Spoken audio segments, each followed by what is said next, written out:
It was a sort of physical thing.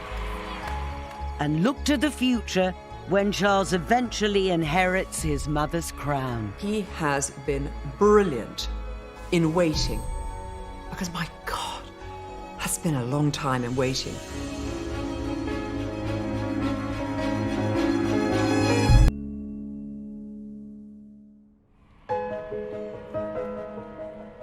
Queen Elizabeth II is the ultimate matriarch. At 93, she's Britain's longest-serving monarch. As a young woman, she pledged her life to one of service and duty. I declare before you all that my whole life, whether it be long or short, shall be devoted to your service. Today, she is one of the most powerful and respected world leaders. So how has the Queen managed to adapt to the changing decades? And what qualities will Charles need to make the crown his own? The Queen's discretion, I think, is her secret weapon. She very, very, very seldom puts her foot wrong. I don't think she would ever pull herself up to her full height. She's just not that sort of woman. And that, I think, is one of her secrets, actually. Poise, dignity, gravitas, immense stamina. It is a 24/7 job. It's not one of those jobs that you can say, oh, I'm not going to work today. My lords and members of the House of Commons. As head of state, much of the Queen's work requires a serious, steadfast approach. The Queen works every single day of the year, and when I say work, they are her red boxes. Red boxes have government papers, and she doesn't get these boxes once a day. She sometimes gets them 3 times a day. Yet those that know her reveal she has a much more mischievous side.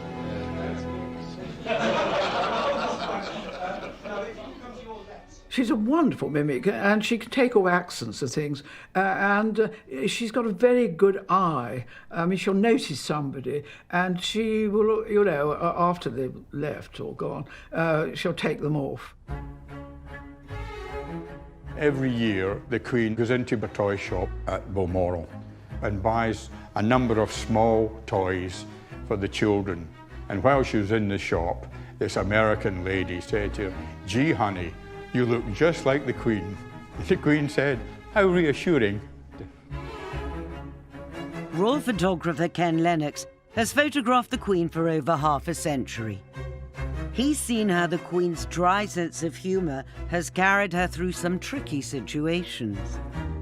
It's the Queen talking to her shepherd, which she did once a year, and he would relay to her how the flock had gone that year, and he would address her in a very, very thick Aberdeenshire accent. It actually has a name for the language called the Doric. And the Queen is laughing because she can't understand a word that he was saying to her. Central to the Queen is her sense of duty and service. And as guardian of nearly 1,000 years of British royal history, she knows the power that legacy wields. The magic of castles, carriages and crowns is enough to seduce any world leader. She's met pretty much anyone and everyone of substance from the middle part of the 20th century onwards. She is absolutely part of an international landscape in a way that no other world leader is. She recognizes, I think, that she is not famous because of who she is, but it's because of what she is. She knows all these world leaders are coming to meet the monarch. Therefore, she is able to be utterly, utterly professional. That professionalism was tested during Donald Trump's first visit to the UK as president in July 2018.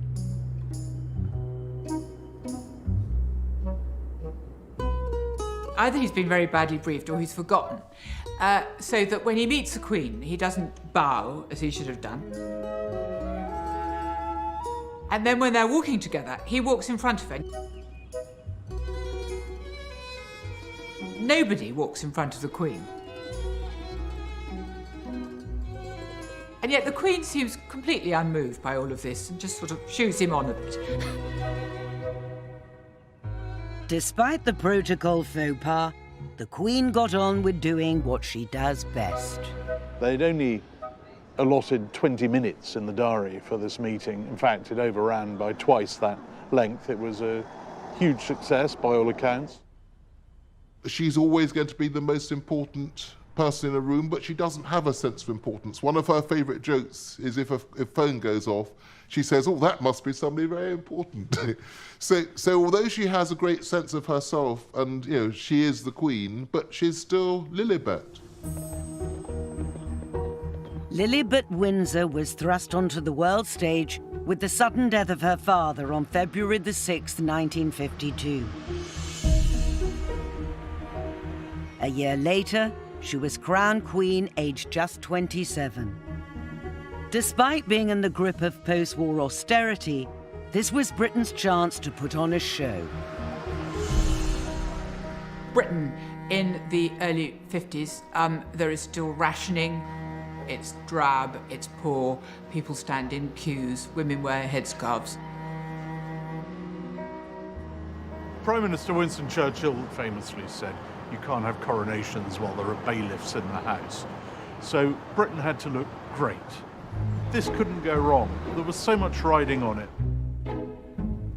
It was a huge feat of organisation with 29 bands and 13,000 soldiers. There was a feeling that Britain now had to re-establish itself after war, after austerity, after the end of empire, and royal ceremonial is the best way of waving the flag for brand Britain. A huge wave of cheering travels with her, pouring along the Mall as though it would lift her and carry her on her way.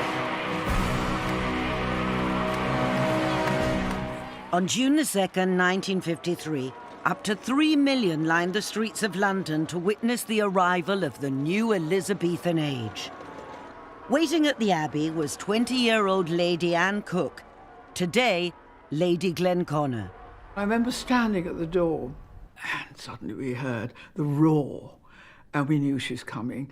And the roar got louder and louder and louder. And then round the corner came this golden coach. The colour and the music, I mean, it was like a sort of Disney film. I mean, absolutely unreal. Lady Anne had been handpicked to be one of the Queen's 6 maids of honour. We all had to be daughters of earls, marquises or dukes. And we were treated, rather fanciful perhaps to say this, like a girl band.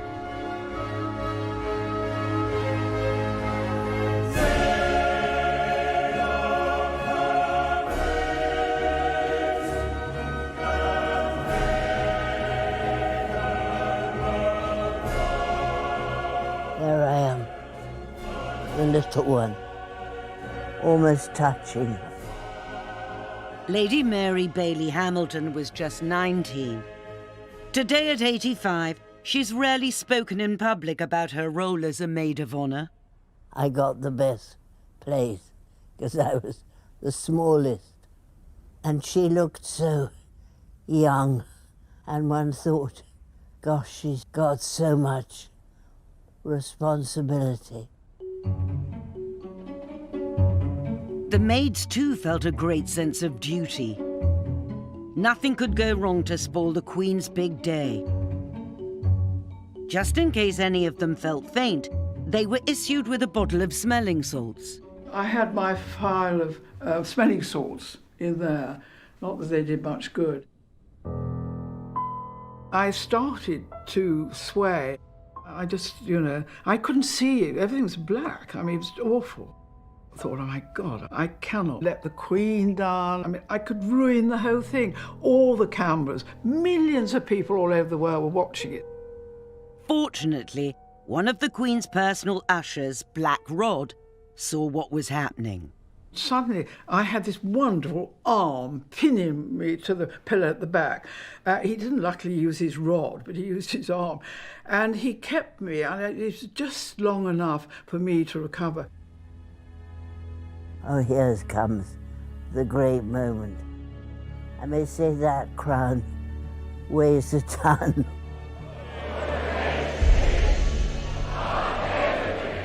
We all thought we were part of history.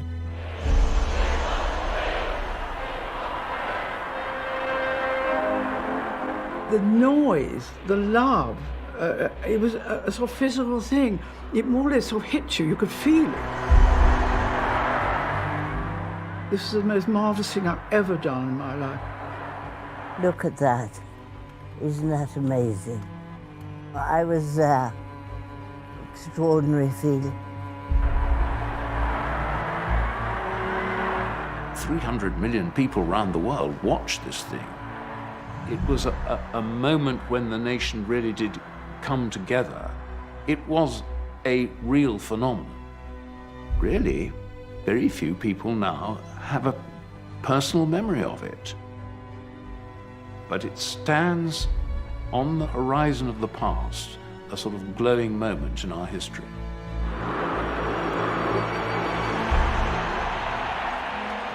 Since the coronation, the diminutive Queen has emerged as a giant on the world stage.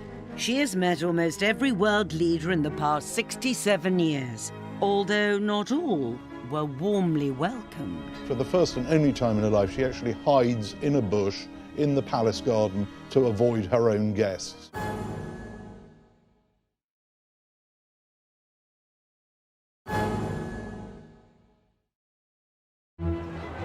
For more than 6 decades, a huge part of the Queen's success has been her visibility. Ever since the spectacle of the coronation, she's gone to extraordinary lengths to be seen. Not only in Britain, but around the world. The Queen's job is terribly easy and impossibly difficult. She has to smile and wave, and she's pretty good at doing that. But she also has to relate to her subject. She can't just be the gloved hand in the gold coach. She has to be seen, as she says, to be believed. She knows that people have come to see her. She knows how important that is. She recognizes that there's something that is a big deal in people's lives, something that they will talk to their children and their grandchildren about the day they met the Queen. I remember in Kingston, Jamaica, the Queen was determined to do a walkabout. She said, I'm Queen of Jamaica, I will go to downtown Kingston. So she began this walkabout, and the ladies are saying, nice, nice, nice, and they're putting their arms around her. I'm afraid the bodyguards practically lifted her up and threw her into the back of the Land Rover. But she wanted to be seen, and she wanted to meet the ordinary people. Wesley Kerr was royal correspondent throughout the 90s. He regularly accompanied the Queen on overseas visits. She knew that my father was in Jamaica, so she said, did you see your father, Mr. Kerr? And I said, yes, he came down and and he said, did he see me? She wanted to know that the work that she was doing was having a reaction. One of the Queen's secrets is her trademark block colour outfits. At a little over 5 feet, she's learned how to stand out in a crowd. Once upon a time, monarchs were very identifiable because they were wearing crowns and they had jewels and they were sitting on thrones. That is no longer the case. People are going to queue up behind barriers and wait for hours for a glimpse of their monarch. Then she's got to be looking the part. And the Queen looking very bright and summery in turquoise and yellow. Where clothes are concerned, it matters terribly to her. Margaret Thatcher made an extraordinary overture to her when she became Prime Minister. She asked her whether she should consult the Queen about their dresses not clashing. And she got a very chilly note back from the palace saying, "The Queen does not notice what other people are wearing." She's got to stand out. That's why she does wear primary colours. That's why you will see the hat in a crowd of thousands, and that's for a very good reason. As she once said to one of her dressers, "I can't wear beige because no one will know who I am." The Queen's eye for making a statement goes right back to her coronation. Her dress, which took 8 months to create, was embroidered with flowers from both Britain and the Commonwealth in gold and silver thread. She looked incredible. It was a most beautiful dress, heavily embroidered, with all the symbols of the rose and daffodil. The maids, too, each had dresses which were equally ornate. Brings back memories, does it? Certainly does. I couldn't get into them now. The point was that they are tremendously embroidered down the back, because we were seen from the back a lot. But as you can see, it wasn't lined. And here you can see where the embroidery is extremely prickly. But we were so proud of them. Throughout the months of preparations, every effort was made to keep their dresses a secret. The last rehearsal, we were told to wear our dresses. They said, wear a shawl, to hide it. Well, when we left the Abbey, there was quite a wind, and my shawl got whisked away, and to my horror the next day, front page, she didn't know it was a secret. And I thought, oh, help, how awful. The Duke of Norfolk is bound to ring me up now and say, look, I'm terribly sorry, Anne, but you can't take part. It is a piece of history. Lady Mary has also kept her precious dress. Well, what I think is lovely is that I can show it to my children and grandchildren. I haven't got any great-grandchildren yet, but hopefully I will have soon, and they will think, goodness me, what's that? Because it was very beautiful. This dress is on stamps, it's on coin, everywhere. You turn on the television, quite often there's a picture of the Queen at her coronation with us behind carrying the tray. It's an iconic dress, isn't it? Nearly 70 years later, the coronation still stands as the finest example of British royal pomp and pageantry. As a young queen, Elizabeth was quick to learn the power of perfectly executed royal ceremony.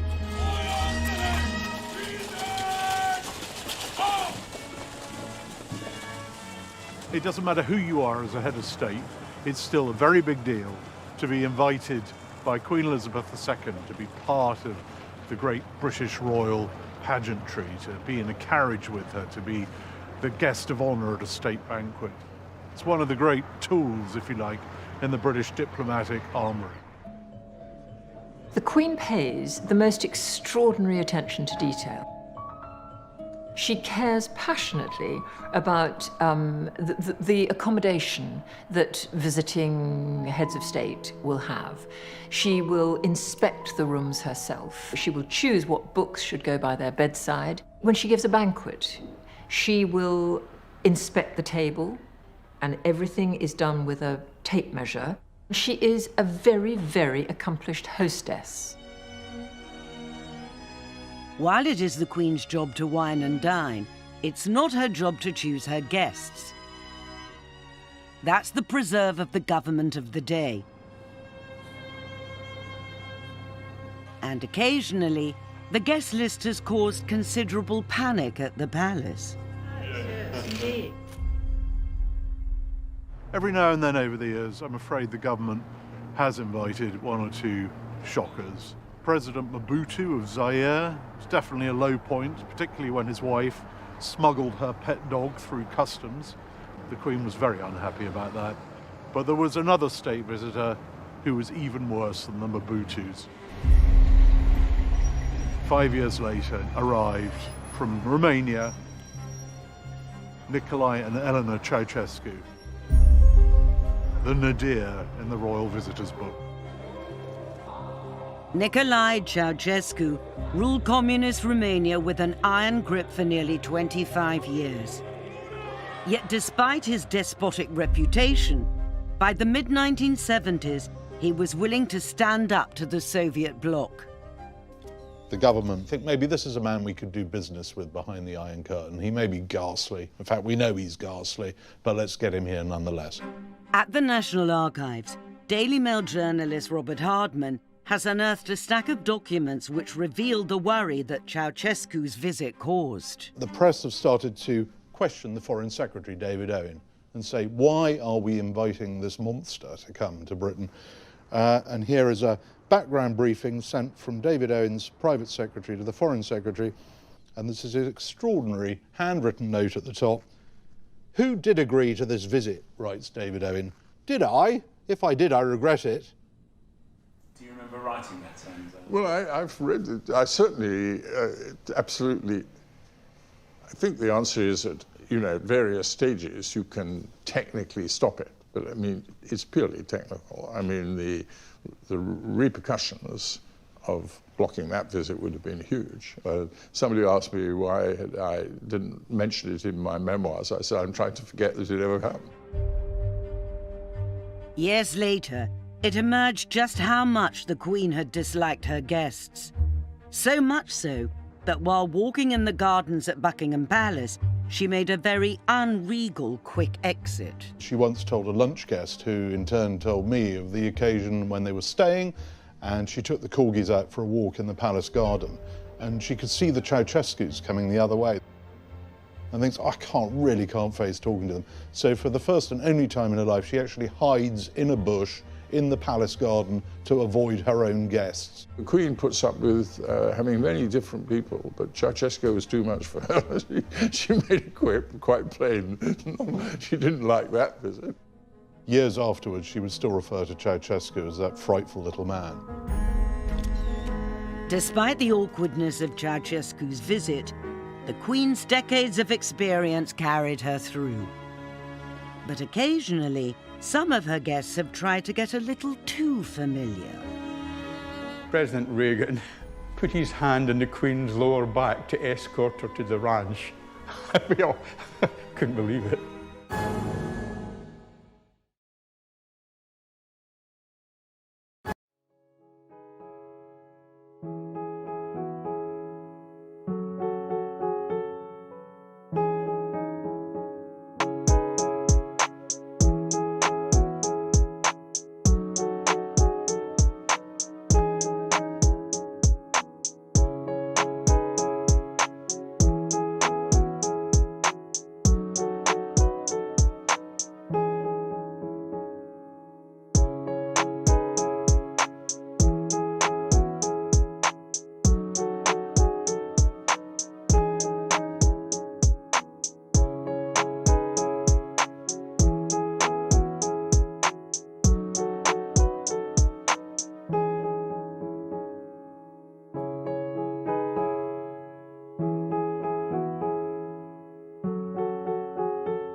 With the Queen's record-breaking reign spanning nearly 7 decades, she has been a constant in an ever-changing political landscape. From the Suez Crisis to the miners' strike, 9/11 to Brexit, the Queen has seen it all. She has got more political experience than anybody else in the world. She's had the red boxes delivered to her ever since the 1950s, and so she knows exactly what's going on. For the Queen, her vast experience affords her great power. As such, she can humble even the most formidable of political beasts. In 1969, US President Richard Nixon came to tea at Buckingham Palace. Nixon, a really shrewd politician, extremely hard-nosed, and yet he comes to Buckingham Palace and his knees turn to jelly. It's a most extraordinary thing. I think it's to do with the ineffable prestige of a monarchy that goes back to, you name it, William the Conqueror, Ethelred the Unready, and I think somebody like Nixon realizes that he's touching the hem of history, really. It's magic. During her reign, the Queen has met 11 sitting US presidents. Always welcoming, she has played a large part in developing the so-called special relationship. Yet few got as close as the flamboyant actor-turned-president, Ronald Reagan. Ronnie Reagan come out and he's got cowboy boots on and he stuck his heel into the gravel and scraped a line for us to stand on. Ken Lennox was waiting at the Reagans' Californian ranch, just as the president got a little too familiar with the British monarch. The Queen arrives by car, she gets out, the President greets her, and they turn to do a photograph. Snap, snap, snap. And they turned to go away, and President Reagan put his hand in the Queen's lower back. We all couldn't believe it. Reagan isn't the only US president to break the royal rules. In 2009, Michelle Obama caused a stir when she put her arm around the Queen. And President Carter raised a few royal eyebrows when he got rather intimate with the Queen Mother. Jimmy Carter kissing the Queen Mother on the lips, and she taking an abrupt step back and saying that, well, no one had done that since her husband died. It's not just over the pond that the Queen works her magic. From day one in the job, she pledged her commitment to the new Commonwealth. Unlike the Empire, which ultimately depended on force, the Commonwealth is entirely a matter of soft power, much of which is forged by the Queen. She took it on when it was just 8 members. It's grown to 53. Many people predicted it was going to fall apart. The fact that it didn't is down to Queen Elizabeth II.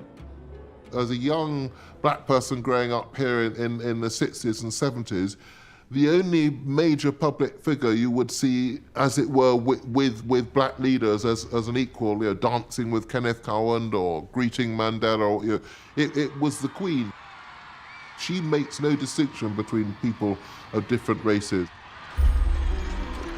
The Queen has realised that she must stick up for the nations of the Commonwealth, many of which were Republican.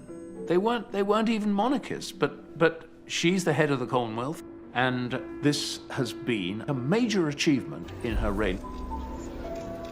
I feel enormously proud of what the Commonwealth has achieved, and all of it within my lifetime. Prince Philip called her the psychotherapist of the Commonwealth, that she knows all the leaders, she hears their problems, and they see her as a kind of mother figure. Mother, wife, Queen. The job requires Elizabeth to play them all, and much more besides. Yet despite being the most famous face on earth, being monarch can be an isolating job. You are guardian of a whole heap of secrets you can't even share with your husband. You spend a lot of time with strangers. You are expected to know exactly why you're somewhere, why the people you're speaking to are there. I think it's a very lonely job, a very lonely job. But the Queen has a secret weapon, or as she put it, her strength and stay. Prince Philip, her dashing naval officer whom she married in 1947, has stood beside, or more accurately behind her, for over 70 years. He's not the kind of man you'd expect to follow a few footsteps behind someone else. Very forthright, but he attended to the Queen. He represented her. He did everything that he could to help, and he calls her Cabbage, for goodness sake. Can you imagine calling Queen Cabbage? Ken Lennox was on the wrong end of Prince Philip's forthright approach when he tried to photograph him twice in one day. He spotted me out the side of his eye, turned his head round, marched over to me and said, "Has my face changed so bloody much in 4 hours that you need to re-photograph it?" I just stood there, petrified. Yet despite Philip's brusque nature, when called upon to do his duty, he was the first in line to swear his allegiance to his new Queen. Philip, Duke of Edinburgh, who with his hands between the hands of the Queen becomes her liege man of life and limb. This is the moment where he is subordinating himself and his role to supporting the Queen. He is dedicating his life not just to her as husband, but as defender, as her number one, if you like. The Duke of Edinburgh, I think, wanted to make the coronation wonderful for the Queen, looking after, but he was a bit fussy. We had been trained absolutely by the Duke of Norfolk. We knew exactly what to do. But I remember him coming out, saying, "Anne, you better lift that up or do something, you know." And he wanted, I think, to be part of it, you know. And secretly, one was sort of thinking, "Oh, do wish he'd go away, you know." we know what to do. After the coronation, the Queen and Prince Philip undertook a marathon 6-month tour of the fledgling Commonwealth, becoming the first ruling British monarch to set foot in Australia and New Zealand. Her arrival sent the locals into a frenzy of patriotic fervour. This is the first time that I have spoken to New Zealanders in their own homeland. There was something almost medieval about that coronation tour. People were completely carried away. There was one town where they'd made a very special red carpet for the Queen to walk along, and after she left, no one could agree what should happen to it. So they cut it up into tiny pieces, and everyone in the town got a tiny piece of the carpet as a souvenir. In another town, everyone wanted a piece of the royal loo paper in the hotel that had been set aside for the royal rest stop.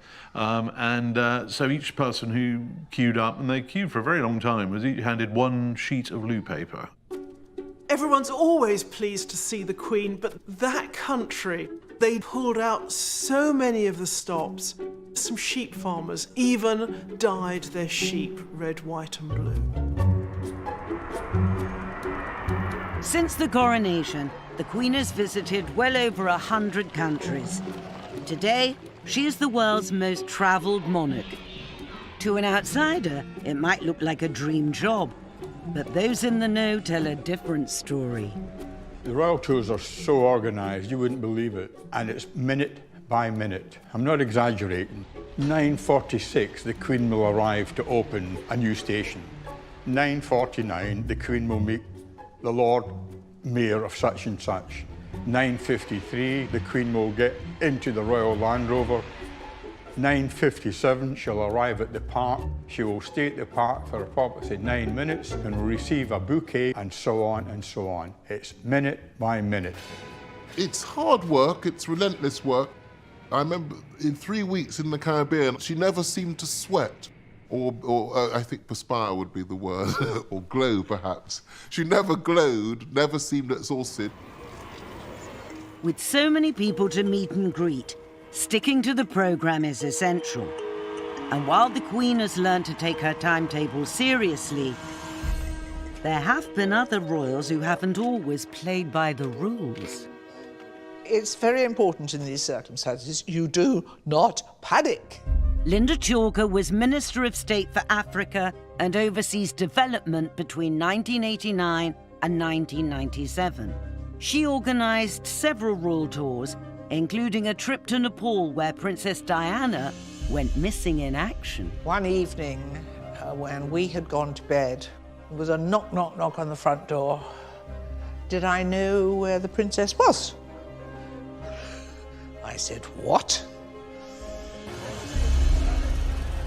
She decided, having been invited by the Crown Prince to go out in his motor sports car, to go out with him. He had the roads closed off, and they had a little trip round the roads of Kathmandu. When the errant princess returned, she was unscathed but unrepentant. I said, that was a bit risky, Ma'am, wasn't it? It was all right, she said. It was fun. It's important never to panic, if you can avoid it. Now aged 93, the Queen has more than done her duty for the nation. But what does the future hold for the crown? We're not anything like prepared. Impossible act to follow.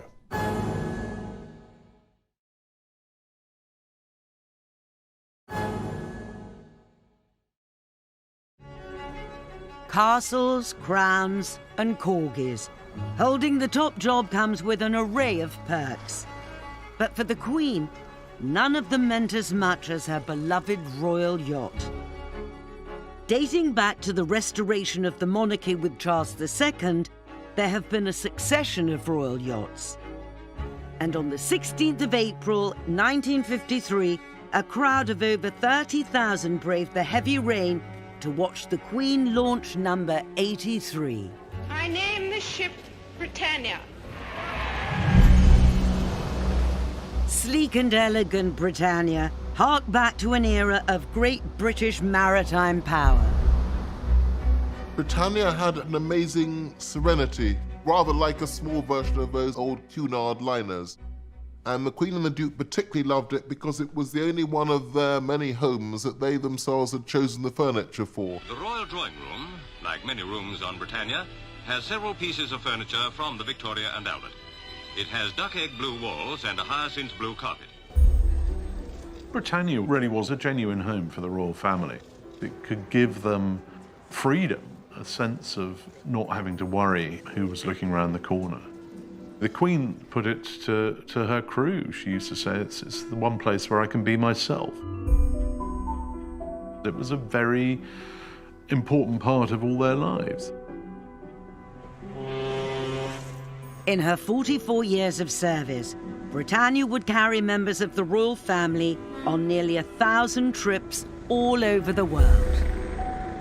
For me, from the household perspective, Britannia was a very welcome floating office.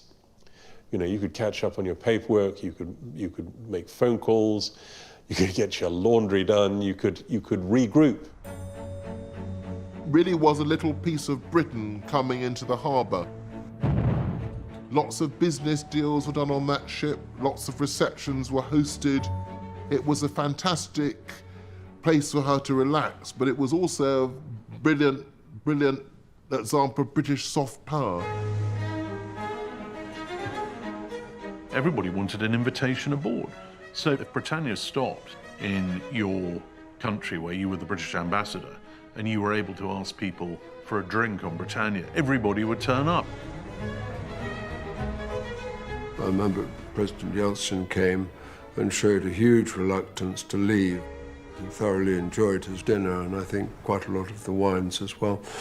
And would have gladly, I think, sailed with us to Finland if he'd had half a chance. Former Foreign Secretary David Owen also remembers Britannia's power to woo. In 1979, he was on board during a tour of the Gulf when the Queen hosted a dinner for King Khalid of Saudi Arabia. It was a terrific evening. He thoroughly enjoyed himself. You could absolutely see this. And when it eventually came for him to go, I mean, it was quite late. And then we suddenly saw a walking stick where he was waving it. And as he went away, he saw 100 yards, 200 yards, 1,000 yards. And he was still waving his stick. And he had the time of his life. So there's no doubt about it that it gave the monarch's visit something very special. After 4 decades and over 1 million nautical miles, the aging yacht was proving too expensive to run. So on December the 11th, 1997, at Portsmouth, Britannia was decommissioned. It was a freezing cold day. We were all on the quayside, and there were several thousand former crew members and their families there, as well as the royal family. We were all in tears. It was the greatest vessel in the world. William Evans spent 6 months crewing on the yacht before becoming Lord Louis Mountbatten's valet. All the royal family were at the end in the marquee, the whole lot, everybody was there. Everybody had tears in their eyes. The Queen was streaming with tears. I knew she was upset. She wouldn't show it if she could help it, but she had a tear. She loved it, you see, the freedom.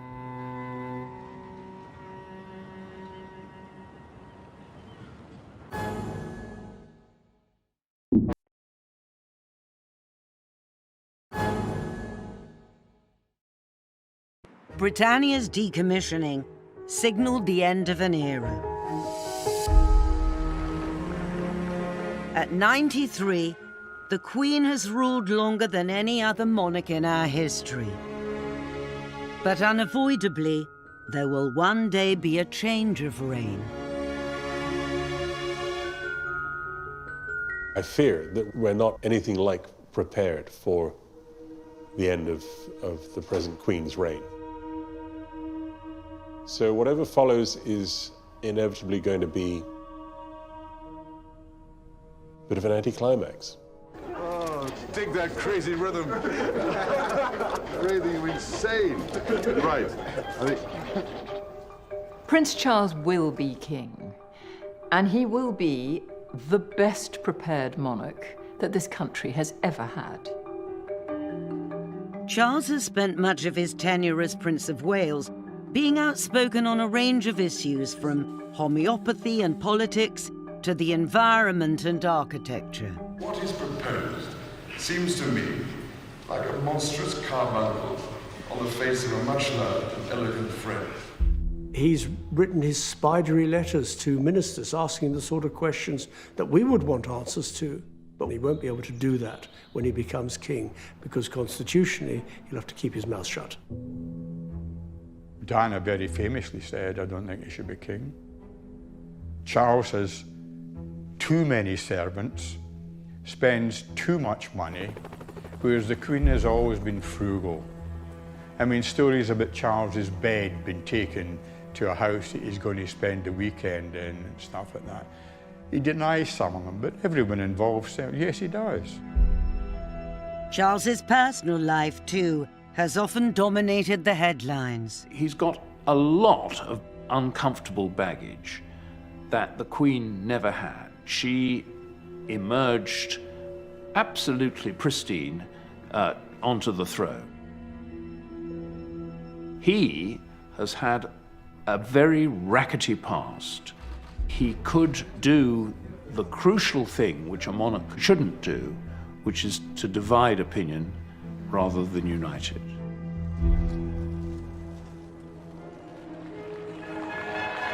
But in recent years, Charles's image has undergone a transformation.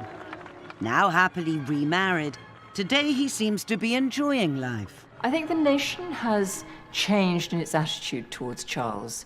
Years ago, we wrote him off as a nutter who talk to his plants, that today he is in a really good place. He has once again got back his joie de vivre. Aha. There'll be snow. He laughs again, he jokes, he's relaxed. The potential for a few flurries over Balmoral. Who the hell wrote this script? And I think that makes him a much better prince, and a much better father, and a much better man all round. You take something like the Prince's Trust, which he started with the contents of his Royal Navy pension in the 70s, and it's become now the largest charitable network in this country. He's used his position to make a serious, tangible difference to the lives of a lot of his future subjects. He is a man who is utterly, utterly dedicated to hard work. He has been brilliant in waiting, because, my God, that's been a long time in waiting. Despite Charles's preparedness, he still might have a while to wait yet. I mean, the Queen Mother lived a good old age, and I think the Queen will too. I mean, she's very, very fit. I mean, she's riding. I mean, I saw her riding the other day. Years ago, I remember one of her private secretaries telling her that Queen Juliana of the Netherlands had abdicated. And the Queen just looked at her and said, "Typically Dutch." There is no question the Queen will abdicate. Queen Elizabeth's record-breaking reign has spanned nearly 7 decades of extraordinary economic, technological, and political change. In that time, she has had to balance love with duty. You're not just marrying a person, you're marrying a job. Seen fairy tale marriages become the stuff of nightmares. We were living a lie. We were covering up for the fact that the marriage was dead. Watch her family become embroiled in scandal and gossip. Princess Margaret was so much younger than him, and people were very shocked. They felt he'd taken advantage. And suffered great personal tragedy and loss. The flames seemed to be 200 feet high. You could see it in her face. The emotion was palpable. Yet through it all, Queen Elizabeth II has remained resolute. So much so that whilst around the world other monarchies have fallen, the British crown has not only survived, but thrived. Today, the future of the House of Windsor seems assured. It is an institution that works really well for this country because it is set apart from the grubby business of politics. As King Farouk of Egypt said, shortly before his own throne went south, very soon there'll only be 5 kings left: the kings of hearts, spades, diamonds, clubs, and the King of England.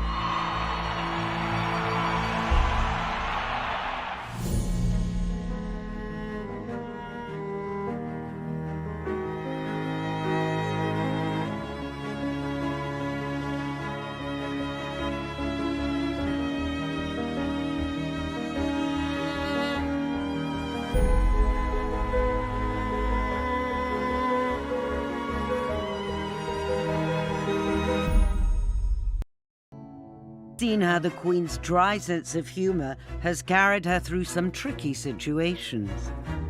It's the Queen talking to her shepherd, which she did once a year, and he would relay to her how the flock had gone that year. And he would address her in a very, very thick Aberdeenshire accent. It actually has a name for the language called the Doric.